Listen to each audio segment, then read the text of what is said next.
the most amazing part of my life is my marriage with my wife. It's the single biggest transformational vehicle that I can point to out of anything I've ever done. And I've done a lot of shit, from countless ayahuasca sessions to 5 years of Buddhist meditation to tons of insane wilderness adventures solo and with groups.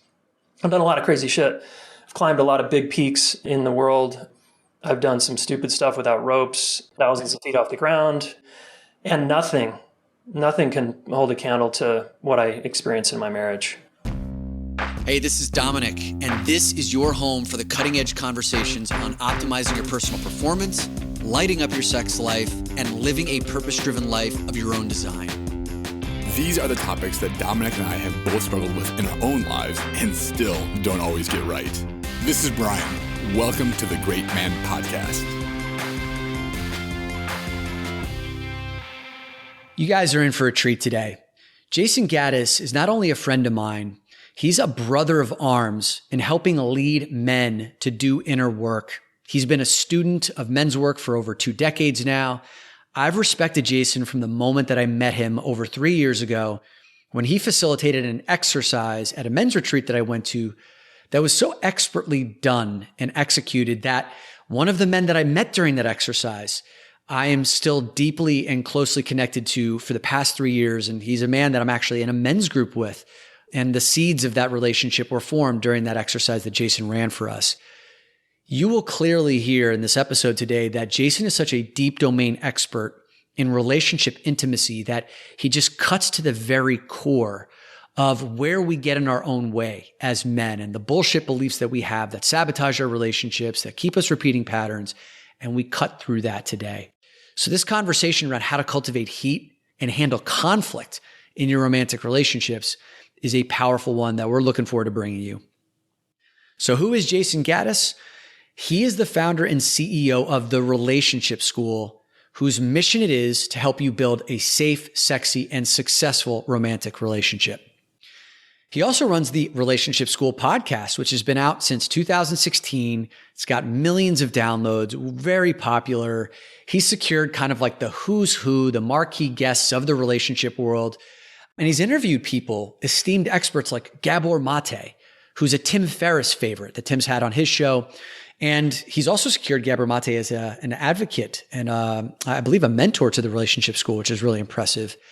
He's also had on Bessel van der Kolk, who is the author of The Body Keeps the Score, which is regarded as the #1 book in the world on trauma. So that's also been pretty impressive. And that's a book that I've been working my way through. Jayson himself is the author of his first book that's going to be coming out in October. It's already available for pre-sale on Amazon, called Getting to Zero: How to Work Through Conflict in Your High Stakes Relationships. And we're going to be talking about what it means to be in a high stake relationship and how to become an expert in navigating conflict and embracing conflict. You're going to love this episode if you have a pattern of bouncing around from relationship to relationship, if you've been in a long-term relationship and need an infusion of new life force energy, who can't use one of those in a long-term relationship. You're also going to love this episode if your communication skills need improvement, particularly during times of conflict with your partner, and also if you've ever struggled with shame around your dick. So in this episode, Jayson tells us the #1 bullshit fantasy that men believe in that sabotages our relationships. He talks about how to cultivate more aliveness in your long-term relationship and why men seem to bring a warrior type of energy to all areas of our lives, like our work, like our interests, but we leave it on the sideline in our relationships, much to the exacerbation of our partners and the downstream effects that has in our relationship intimacy and our magnetism there. He teaches us a very simple listening and communication technique that you're going to want to hear and learn that will help you to avoid and diffuse many future relationship conflicts. And of course, we can't seem to have a male guest on this show who has done inner work with other guys without having at least 15 minutes of dick talk. And in this context, we talk about Jayson's blog post that he wrote. You probably thought I was going to say something else, didn't you? We talked about Jayson's blog post that he wrote 5 years ago that went viral called A Letter to My Cock, which was a way of him destigmatizing, de-shaming decades of guilt, of shame that he carried with him that traced back to his very first experience masturbating, which infused sexual pleasure with tremendous shame and guilt, and a few other experiences along the way that did something similar, and how he was able to release that guilt and shame through a very edgy practice that caused Brian and I to get even a little bit nervous thinking about doing that for ourselves. And you'll hear about that near the middle to end part of our episode. I know you're going to enjoy this conversation with Jayson Gaddis on how to cultivate heat and handle conflict in your romantic relationships.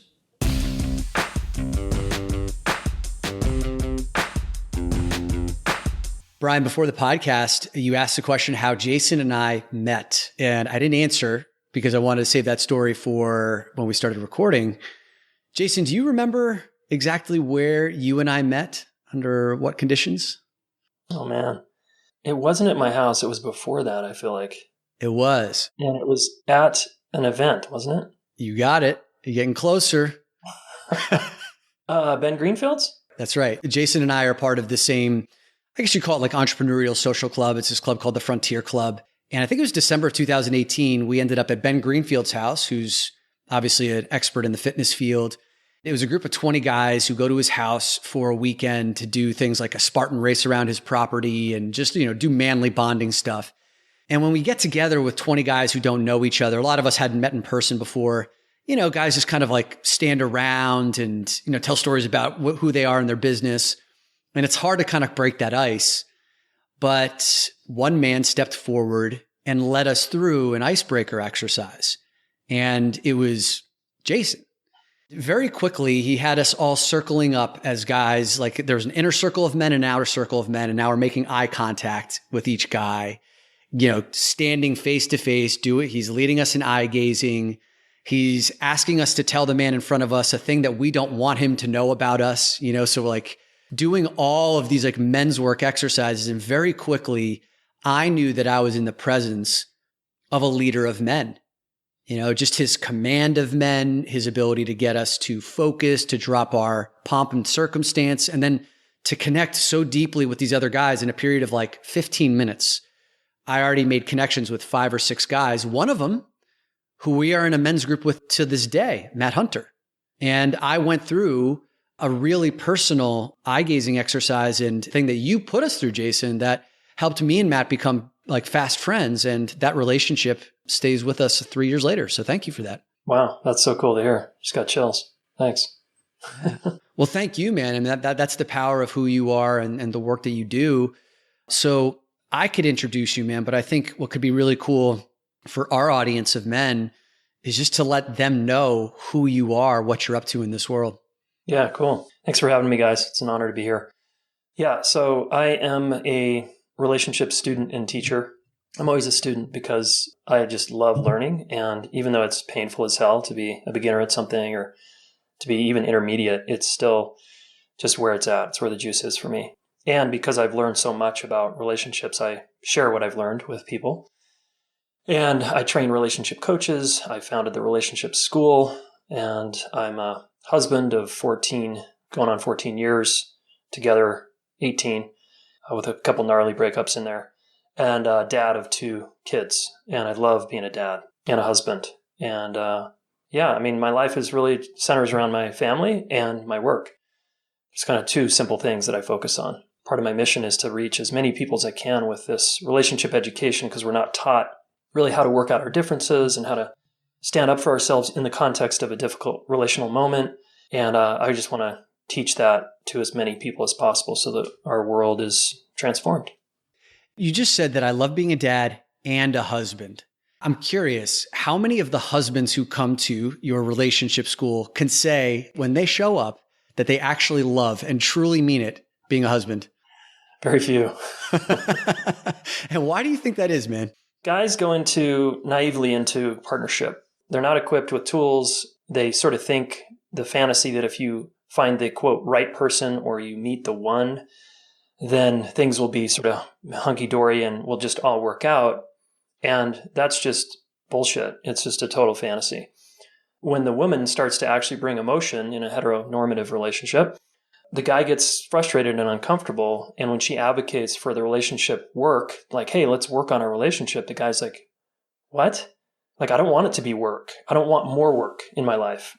What is that with guys and not wanting to pick up a book or go to a class related to relationships? Because as guys, we love to learn. You said you're a great learner, and we'll go to conferences on Bitcoin, and we'll go to get a trainer, and we'll work on ourselves. But like, what do you see as the block for guys working on relationships? I think it's twofold, Brian. It's like a fantasy that I was just talking about, that they should be easier. So God, when it gets hard, it's like, what the hell's going on? It must be the wrong person. It must be the woman, right? That's number one. And then number two is their values. They value Bitcoin or they value health, but they don't value and put an emphasis on relational learning. They sort of think, well, God, I got all these great guy friends and I have a few good female friends and those are all pretty easy and straightforward. Why is this one complicated? And it's this kind of mindset, like attitude that you're not supposed to be a warrior and learn your ass off in a partnership. It's sort of this entitlement almost that it should be straightforward, and it's just not. Yeah, I feel that. I feel like there's certain things in my life that I should be automatically good at. Masturbating, one of them, very clear.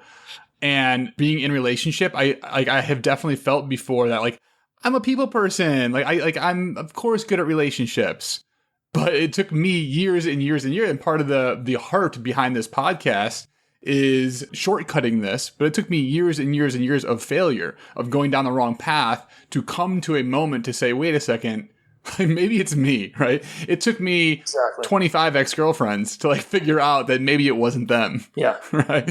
So this value piece was a really big shift for me to say, wait a second, I think I need something different, but it's hard. And the reason I found it hard is because the models that I've had in my life, I don't know any better. I don't know anything else. And so I imagine maybe you can talk about like what you see when guys come to you and how you start to shift that. Yeah, totally. You brought up a good point that I want to put emphasis on, which is, you didn't say it, but I sort of inferred, which is the shame that we feel when we're not good at sex or we're not good at partnership or we're kind of being very difficult in a relationship. And that darker, more messy part of ourselves is starting to show up in an intimate partnership. Most guys, if they're honest, what I start to uncover is that they feel shame. Like, I should be better at this. It should be easier. What is the problem here? And again, if you're dealing with, there's two kinds of guys, the one that will blame and then the one that will take responsibility. The guy that starts to take responsibility is willing to own the shame and be like, God, this sucks. This is difficult, but I'm willing to learn and I'm willing to take notes here. I'm willing to apply myself and not expect myself to be good at this when I had the models I had growing up. And so I start to point out the obvious, which is, dude, where did you learn how to do love and intimacy? Well, I never did. Yeah, but what did you watch? Well, I watched my parents. That's usually our first teachers, right? And then I watched other people, or I watched the movies, and I got all these messages from the movies that it's supposed to just feel good and be awesome. And if the girl's hot enough, then everything works out or something. And it's just like, dude, that is, okay, let's throw that in the trash. Let's start over from ground zero. And I often point out to guys that, like, look, what are you good at? And I have them identify what they're good at. Well, I'm good at banking. I'm good at finance. I'm good at Bitcoin. I'm good at health and fitness. I never miss a training session. It's like, great, but you weren't always good at that, right? In 8th grade or 7th grade or when you were a freshman in college, you sucked at that and you had to start somewhere, right? And you had to have a beginner's mind and you were interested though. And you applied yourself because you were genuinely intrinsically interested in learning the thing. And guys are like, yeah, exactly. And I'm like, why would you do anything different in a relationship? You're supposed to be at the summit already and having not earned any confidence in a relationship. You're just supposed to be on the summit. Like, no, you got to treat it just like you did that thing you're good at, where you start as a white belt and you move up the belts over time. The term that you used before, and I've seen this in your literature as well, is bringing that warrior energy to your relationship as well. One of the biggest complaints that we hear from women in our communities is, my man leads in every aspect of his life, in business and community, except for relationship. And then it's stark, right? He kind of just puts it into cruise control when he shows up for me. And that's depolarizing. It shows me where his priorities are, at least unconsciously. So when you see a man switch from that cruise control into his warrior energy in the relationship, what are some of the benefits that he starts to experience and that partnership starts to experience?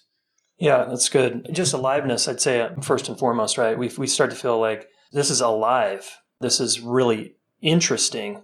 I feel it's almost like a incompetence along with the desire to learn is this really uncomfortable, aliveness that you can't deny anymore, right? It's hard to medicate over that. And I don't know if that answers your question, but I'd say aliveness is probably the first thing. And it's, I'm going to feel layers of shame and I'm going to feel all the things I feel when I'm learning a new thing that don't feel good, that suck. It sucks to be a learner sometimes, painful. I know for me, the evolution that I've seen in my relationships is when something was brought to me, some sort of conflict, my immediate reaction was either defend or run. Just get out of this, appease it and get out of it at all costs. The evolution I've seen is I can stand in it. I can be there accepting and receiving what's coming to me without the worry of like, oh my gosh, something bad's going to happen. And that has allowed for much deeper relationships. But again, that took me a lot of failures to get to that point. But it's been one of the most rewarding parts of being in relationship. Yeah. We were talking about Wim Hof before we hit record. And it's like part of what I'm learning there, I'm brand new to that, is the willingness to move into something uncomfortable and stay there. Right. And I think that's kind of what you're saying is as we learn, it's like I'm willing to just stay in the fire. It's pretty hot. I don't like what I'm feeling right now when I'm really triggered. But instead of blaming and defending and doing all the things I used to do, and I still do sometimes, I'm going to just stay in this soup and this mess and breathe into it. And that capacity, man, is unbelievable in terms of how that applies and translates into the rest of our life, right? In business and health and everything else. It's like incredible. I've received some advice before multiple times from people. And that advice usually goes like this. Hey, Brian, relationships are hard. They are hard. Or the other version of that advice that I get is like, well, come back to me in 20 years when you've been together with the same person for 20 years. And when I hear that, the message I get, even as a young kid, is like, do I want to do relationships? And God forbid if I was in one for 20 years, because that sounds like it sucks. What do you say to people like that? Like, are relationships hard? Does 20 years suck? I mean, you're almost there. You're creeping up on 20 years here. Yeah. I'd say yes, they're hard. And they're also the most amazing part of my life is my marriage with my wife. It's the single biggest transformational vehicle that I can point to out of anything I've ever done. And I've done a lot of shit, from countless ayahuasca sessions to 5 years of Buddhist meditation to tons of insane wilderness adventures solo and with groups. I've done a lot of crazy shit. I've climbed a lot of big peaks in the world. I've done some stupid stuff without ropes, thousands of feet off the ground, climbing, and nothing can hold a candle to what I experienced in my marriage. What is it about the relationship with your wife? What is it about the relationship with your wife that makes that the most transformative thing in your life after you've done all these wild things? I think earlier, before I met my wife and before I started working on myself, I was like you, it sounds like Brian, where I was just kind of defending and blaming and going through relationship after relationship and like, hey, it's them, it's not me. And I was really outwardly focused. So I was focused on climbing big mountains, extreme skiing hard, mountain biking hard, doing lots of crazy shit, mostly to get validation from other people that I'm okay. I'm likable. And when I started working on myself, the locus of control all went inside. And I was like, actually, what's more interesting is all the stuff I've been avoiding my entire life. I can climb a big mountain, but I can't look inside. What's going on with that? Like, what the hell is that about? And so that became very fascinating to me, to go inward and look inward. And then once I met my wife, it just accelerated that whole thing because I can't hide anymore. Now I'm in an intimate relationship. We're living together. We're sharing bills together. My shit stinks and my piss is on the toilet seat and I'm kind of messy in the kitchen. I don't make my bed and all that stuff starts coming out, right? And it's like, do I want a mom here to like take care of me, or do I want to start to adult up and actually take care of myself in relationship? Because it doesn't feel good to have her doing all this shit for me, right? And then she's like resenting me. So there's just countless moments I can speak to around all of our stuff coming out. And then, an intimate partnership, we're having sex and all of my issues around sex and sexuality come up, and all my shame and all this stuff I've buried for years. I can hide all that from my friends. I can hide all that from these short-term relationships. But in a long-term relationship, I'm like married now. And it's like, there's nowhere to run. Even though I can get a divorce, right? I'm not that kind of person that's like, I can always get a divorce. I'm just like, no, I'm here. I made a commitment and I actually love this woman. So let's go. So it's just that kind of level of when you guys commit to something, it's like you're willing to burn through anything, right? To have it feel good and be right. Jayson, that gave me chills when you went through the list of things that you've done in this world, externally oriented, right? These big, massive things, and then saying none of those things compared to the transformative inner work that you've experienced in relationship. And the reason why that hit me so hard is because I am someone who is seeking that long-term committed ride or die relationship where I can build a family, but I haven't had something that's significant in my life. I've had, a few shorter term relationships, like a couple of years, right? Where I haven't gone that deeply. And to know that that relationship can be reframed or viewed as like the number one vehicle for my own inner work, that's really exciting for me. And I imagine a number of our listeners who have never really contemplated that either, where it's all those things that they want, that they're avoiding, whether, their version of their shit stinking and the piss on the seat and not making the bed, maybe showing up as just like nagging issues or relationship versus those could be actual portals and gateways to you finding out who you really are. And those barriers and roadblocks to deeper intimacy and love, holy shit, like you've just changed the game. I mean, Dominic, something we talk about often is there's just things that we can do in community that we can't do on our own. Yeah. Right? We can read a book, but we can't eye gaze alone, right? Unless you do it awkwardly in a mirror. I guess you could do that. Just not the same though. But having that long-term partner that isn't going to put up with just the okayness that we even let ourselves sit in is, I agree with you, Jayson, one of the most transformative things that we can do. Yeah. And if I could kind of zero in on it a little even more and talk about it in the context of conflict. So when a guy gets into a fight with his wife or his partner or his girlfriend, that's, like you said, Dominic, that's the portal, right? That's the entry point for us to actually learn and become stronger. On the other side of any difficult conversation is awesomeness, really. But you have to go through the fire of conflict of like, we don't know how to work through this difficult dynamic. And if you become a student of conflict, man, the capacity you earn on the other side. Plus, as you were alluding to, we become more of who we actually are because so many of us grew up in families where we had to compromise, or I call it trading who we are for connection, and approval and acceptance. So we develop strategies, I call it our strategic self, to get by. We perform, we're quiet, we're loud, we get good grades, we perform in sports, whatever it was. And that gets us all the things that life gets us, acceptance, friends, money. But we still feel miserable inside if we're not true to ourselves and if we're hiding who we actually are. So you enter into a long-term relationship, and the way that shit gets exposed is through conflict. It all starts coming out, who you actually are. And your strategies don't work in an intimate partnership. And your partner, if you have an awesome partner, they start calling bullshit on your strategies because they want the real you, which is below your wall, below your mask. Give me the goods. I want your heart. I want the messiness. I want it all. And that lies behind all this bullshit you've been doing your whole life. So everything starts to fall apart. And this feels really uncomfortable for a lot of guys. But if you have the view that relationship is a spiritual path of growth, none of it's a problem. It's all opportunities for you to get stronger, get to know yourself better, and actually become more who you are. A lot of guys get into a relationship and they think, oh, I've got to like be someone I'm not to like please this woman or to be okay here. And it's like, no, you're missing the boat entirely. The more you avoid conflict, the more you stay stuck in your strategy and misery and blame yourself or them why your relationship isn't working. It's amazing. And I just wrote down the view that your relationship is a spiritual path.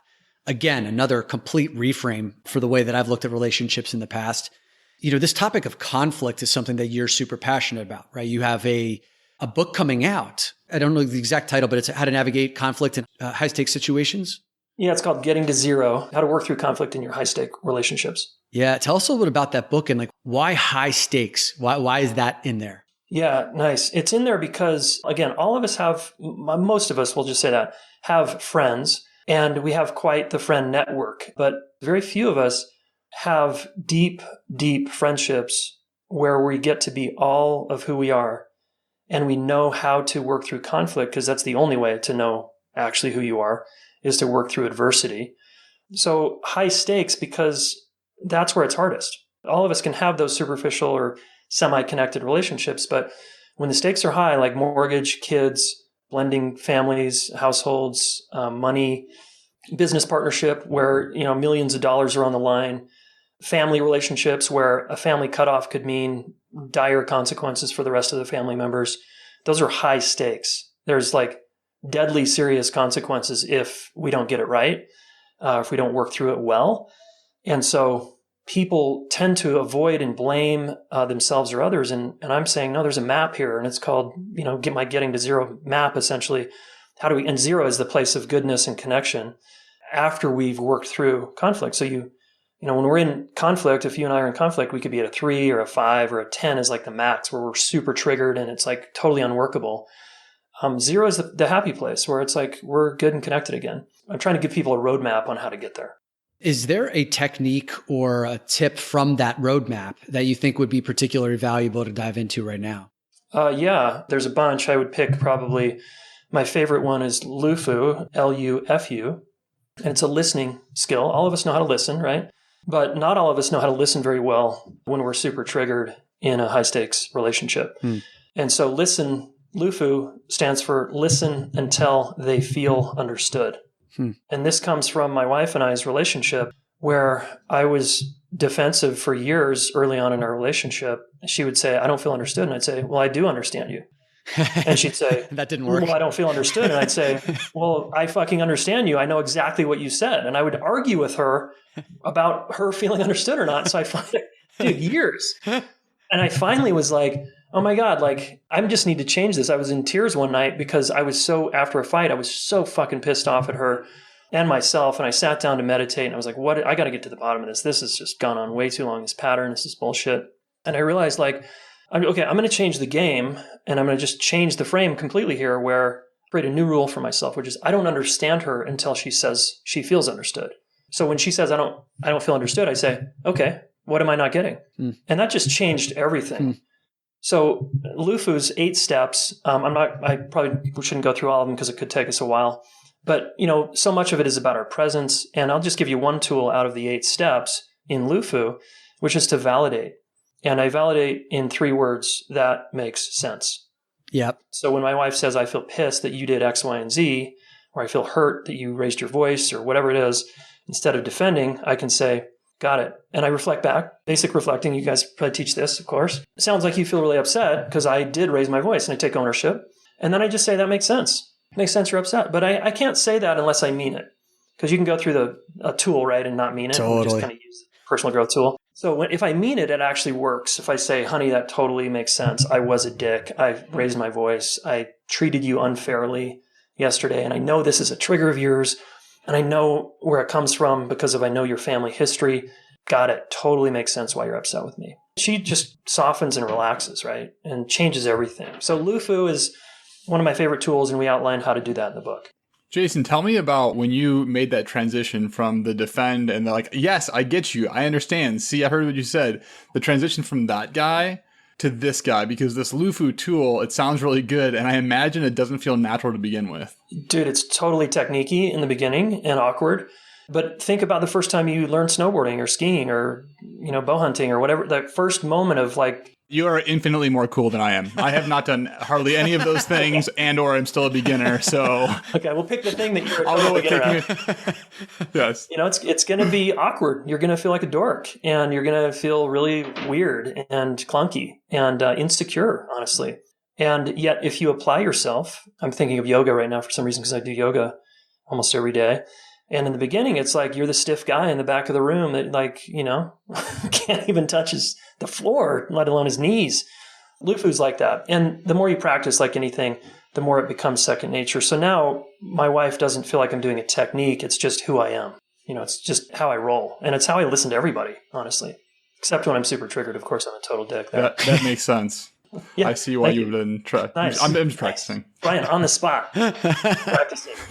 Jayson, one of my favorite things that you have done that I feel like I need to do, and that this is an exercise that I would want to run for any man who's doing deep inner work with me.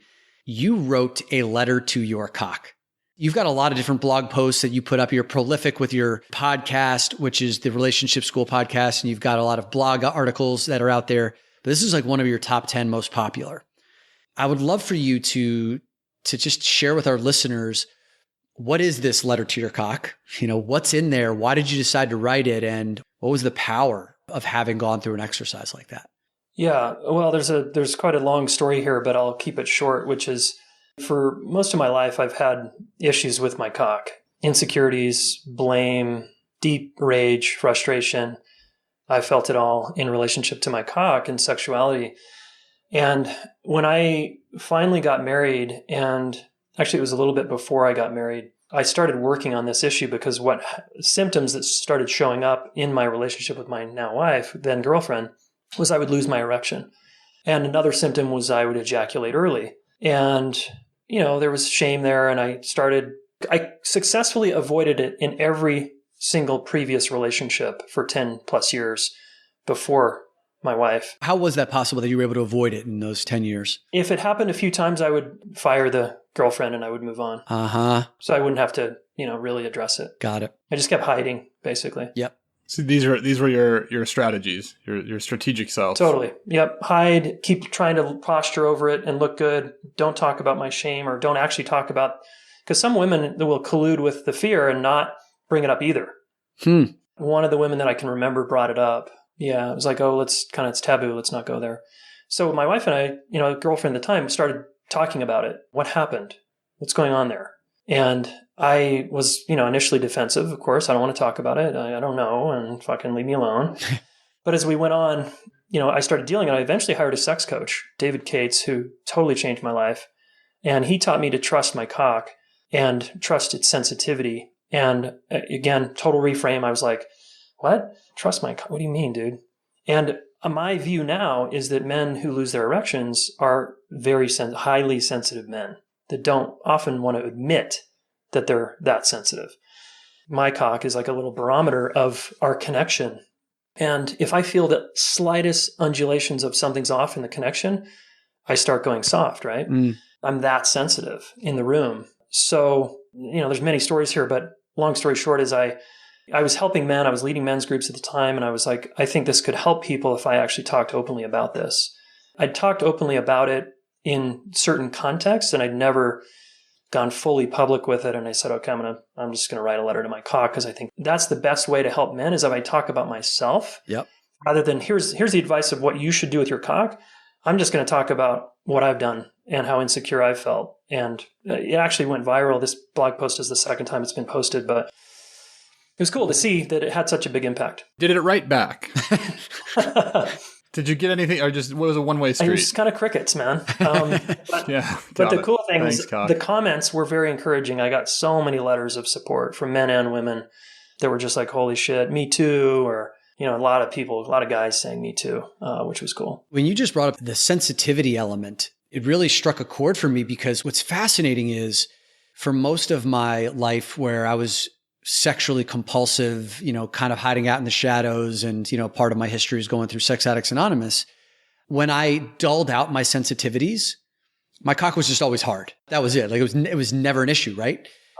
And then as I started to unwind some of that pain, some of that programming, some of that compulsivity, my sensitivity started coming back. And that's actually where I started to experience some of these few instances where my cock would go soft. And I'm like, what the fuck? This inner work stuff sucks. And totally. It's ruining my dick.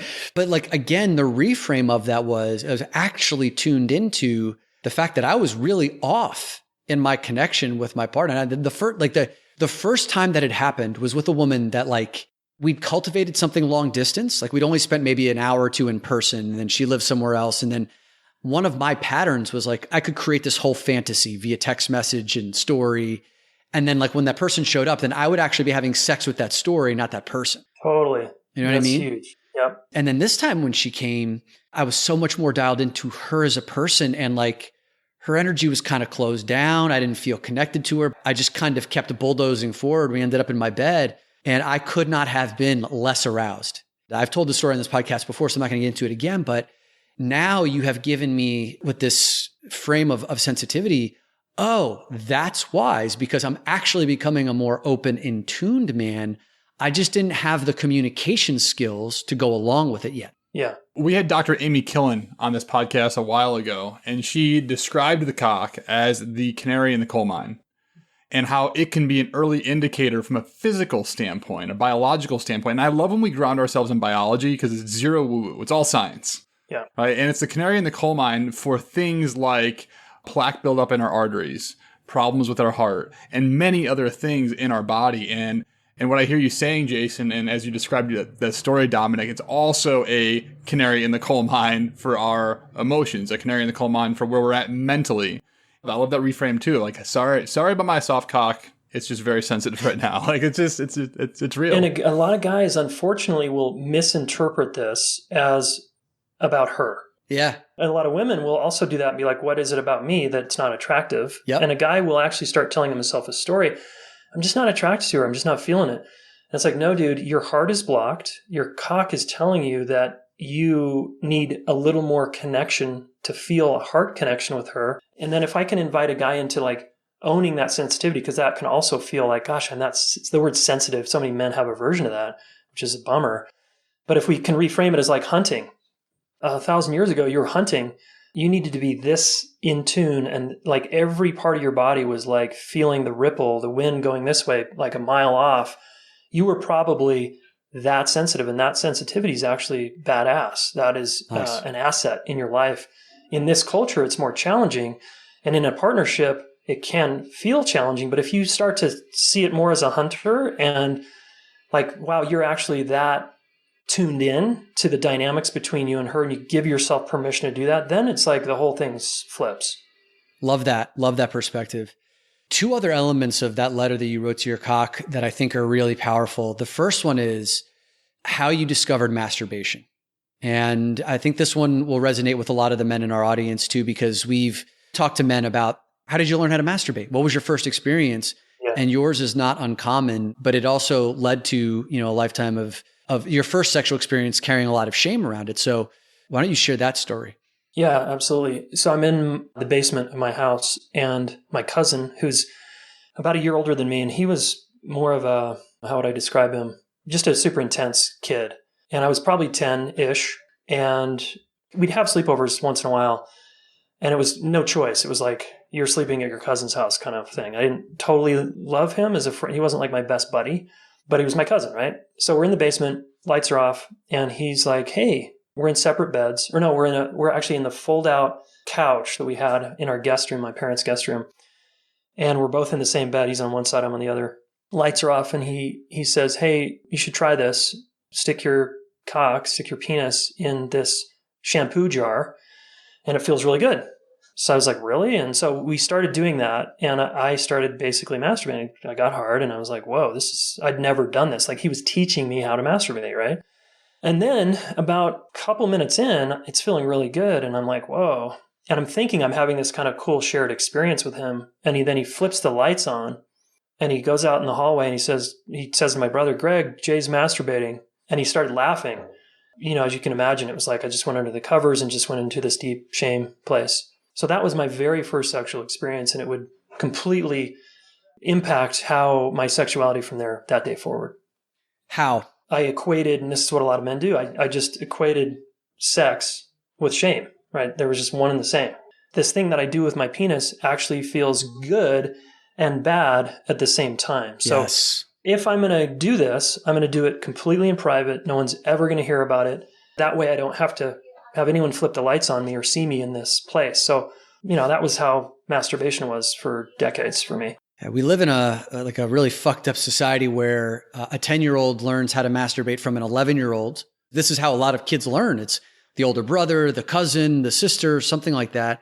And then you have that very first experience that's shame-ridden that you have no one to talk to about. You kind of bury that, and then you build on top of that foundation for the rest of your sexual life.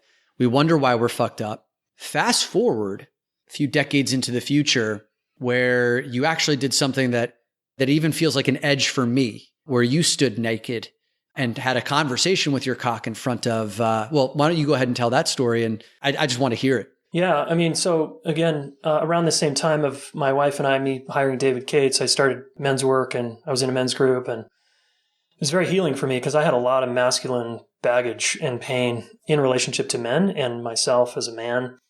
So many healing things, and one of which was our men's group had us, we all just stripped down and introduced our cocks basically to the group. Hey, this is my cock and this is the deal. We did that a few times. It was so powerful and it was so healing just to stand there, because just to stand, like for guys to stand in the locker room completely relaxed, no matter how big you are, small you are, it doesn't matter. Just to relax is a huge step, because in America anyway, we're very kind of shameful about I got to hurry and kind of have a long t-shirt and kind of put my pants on. I did that my whole life basically until that moment. Then I was like, okay, I can start actually practicing being naked in front of other men and relaxing, because I just had a habit of bracing and kind of hiding and turning away. And I still hadn't dealt with it, 2 decades later. What was that like, that first moment that, you took off your pants and then, all the stuff kicked up, right? As your dick's out, everyone's looking. What were those first few as that came up? Yes, fear spikes, a little excitement. We had planned it, so there was some anticipation about it. But what we did is we all stripped down first together and looked around the circle and just said, yeah, let's just notice ourselves and each other. And then we sat down naked, and then we each stood up one at a time and introduced our cock. And then I subsequently did that a few more times. And it was, again, liberating, scary, liberating, freeing. And it felt so good to not be alone, right? That's so much of male. What has that done for you, Jayson? So I certainly understand the edge of this. But when you say it's freeing and liberating, and how? What's changed? Yeah, well, I'm not cowering anymore in the locker room, sort of as a metaphor, right? And around my kids and my wife, I can be completely naked. And, we like to be naked as a family. And so, we're all just naked sometimes and just hanging out. And, I'm modeling to my son, there's no hiding here. You don't need to hide. And so that just feels good. I feel more confident and okay with myself. There's an actor named Alexander Skarsgård. Oh, True Blood? True Blood, yeah, you got it. He's Eric in True Blood. He tells the story often when he's on some of these talk shows that his dad, also a famous actor, you probably recognize him if you saw him, but his dad would be in the house naked when Alexander had his friends come over. And it was just a thing. And now they're not from America, right? They're from, I think, Norway or somewhere up there. And it was kind of a normal thing. I was talking with my partner about this recently. And so when we have kids, I don't think that's going to be okay here in America. Even if we wanted to be okay and open and free and naked around the family and not cause shame, but where's the limit in that? Because I can see that. I can see the freedom that you're talking about, Jayson. And I desire that for me and certainly my hopeful future kids. But how do you balance that with the reality of the culture that we live in? Yeah, I think I'm picking up on kind of the sensitivity there to my kids' feelings and friends coming over. For me, I would be tuning into that as well. And it's appropriate, I think, to not, I probably wouldn't choose to walk around my house naked when my kids' friends were here, just because that would cause alarm bells in them. My own kids would feel maybe shame and embarrassed for dad. And then there would be the kids would go home and tell their parents. So it's just not a good move. I wouldn't do that. But if there was a context where being naked with my kids and their friends was okay, let's go skinny dipping, for example, at a lake, or let's all do a cold plunge in a river, and it's kind of a family affair and everybody's just kind of jumping in naked, that would be totally okay because everybody's in on the same context, Yeah, I think about this thing, especially with guys and our penises, right? And it's the great big mystery. It's so hidden at all times. I mean, if you think about even, I even talk to women who are kind of I'll be dating a guy, I'll be into him, and then I have no idea what his dick looks like. You can't really see it through the pants. Where if you're a guy who happens to be into big-breasted women, you don't have to see her with her top off to know that you're going to get a big-breasted woman. It's pretty obvious. And right. The reverse is true too. With guys, the penis is so hidden, so covered up at all times. It looks very different when it's flaccid than it does when it's big, right? You have the grower, you have the shower. And then there's so much guilt and shame and strangeness and awkwardness around it. I think about Bri, think about our men's group for the past 3 years on Monday night, right? I mean, we've been into some of the deepest, most intimate places of guys' lives. we haven't been naked with one another, and like the idea of us all pulling down our pants around one another. I mean, how well do I know you? The idea of you and I pulling down our pants in front of one another right now kicks up a lot of anxiety, resistance, and what's up with that? Mm-hmm. And what are the downstream effects of that around my ability to feel fully confident, naked, feel fully confident around other guys, and so Jayson, as you're even hearing me say that, what is your perspective? Because I've had you on the spot, talking about your experience, but as you hear me talking about that, what's coming up for you? Well, I felt just being here with you too, I felt a little fear come up in me, just listening to the kind of what I hear is almost a invitation for your men's group. So who knows? But it feels exciting to me. Again, I just feel I feel myself open also at the same time. So I think you're right. And those are all really good questions to ask yourselves and your men's group, and for us to all listening, ask ourselves, it is so hidden and that's appropriate, but it also creates a lot of charge around it. And I think that's maybe appropriate too, because it's this revealing, when we're naked with a woman or a man or whoever we're naked with. That's kind of cool. It's exciting there too. But I just wish we were, as a culture, again, particularly here in America, a little more free here and not so bound up. Feel that. Jayson, man, we've covered a lot of ground here between, men and our emotional constipation was a word that you used in our pre-recording, but we didn't say it specifically on the show. But why we get emotionally constipated, some of these big fantasies that we have about relationships, like feeling that they're supposed to be easy, when in actuality, we should be bringing our warrior energy and looking at a relationship as path for spiritual development. And then this conversation we just had about our cocks and how to start to embrace, de-shame, destigmatize what our relationships are with our cocks. So we've been to a lot of places. Thank you. Is there one more final piece of wisdom that you would want to leave our audience with before we tell people how they can get in touch with your work? Yeah, sure. I would say be a sensitive warrior. And those two in some male circles don't go together. But I'd say own your sensitivity. It's a superpower. And if you want deep, fulfilling relationships, you must make contact with that part of yourself. And I'm not suggesting all the listeners are highly sensitive men, but you might be on a sensitivity spectrum and you might feel like you're not sensitive. But if you get triggered easily in an intimate partnership, that's sensitivity. So move toward that, not away from it. Own it and use it like a hunter to track down what the issues are in your relationship so that you can talk about them, work through them, and really embracing conflict along the way, because that's going to be the path to your empowerment and more fulfilling relationships. Love that, man. Thank you. So you've got a book coming out, which is already available for pre-order, Getting to Zero. I'm going to link that in the show notes. Relationshipschool.com. What can we find on there? The podcast is on there, blog posts. If you go to relationshipschool.com/men, your listeners could get just a free class. I teach an hour-long webinar there that's recorded that hopefully adds a lot of value. It's around just getting empowered through conflict and through your sexuality. You've had some big guests on your podcast, and it's been very popular. I've seen how many downloads you guys get in the gazillions. So we've got a little bit of envy there. Who are some of the bigger name guests that you've had on that you would point our listeners to? Depending on what you're into, if you're into the addiction conversation, I think Gabor Mate is one of my favorite interviews. I've done a couple with him.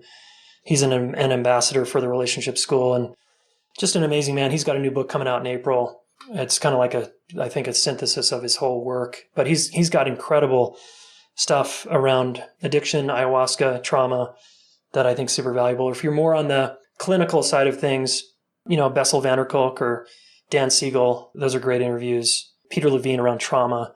If, the trauma conversation, because your trauma is going to get kicked up in a relationship. Those are good ones. Annie Lala's a really fun one. Evan Pagan's wife. She's just got a great way of talking about communication and relationships. And so that's kind of a more fun, awesome interview from a woman's perspective. That's like the who's who of people in that space. And Gabor Mate is someone that Tim Ferriss, I know, looks up to and has had him on the show a few different times. Bessel van der Kolk wrote the book, The Body Keeps the Score, which is pretty much like the number one book on trauma. You've gotten some heavy hitters on the show. Very well done. Thanks, man. It's been fun. Bri, is there anything else we need to end on here? Do you have anything you want to say to Jayson before we wrap? Yeah, man. Thanks for the reframe. Like telling guys, especially guys that like listen to this podcast, like are, high performing guys, be sensitive. It doesn't sit well. So I appreciate the reframe and the idea of like hunting and you have to be sensitive to be a good hunter. I love that. That's going to stick with me from here on out. Right on. Cool. And Jayson, last thing is next time I head out to Boulder, Colorado, I'm calling up you and John O'Connor, and I'm going to get on that hike with you fellas. Yeah, let's hang, man. I look forward to that. Totally. And it's been a real treat, guys. I just love talking to men, about us and our sexuality and relationships. So really appreciate what the two of you are up to and helping all the brothers out there. Here's your call to action from this conversation with Jayson Gaddis on how to cultivate heat and handle conflict in your relationships. What is the one thing that you're going to take away to put into practice to make your love life, your intimate life better, stronger, deeper?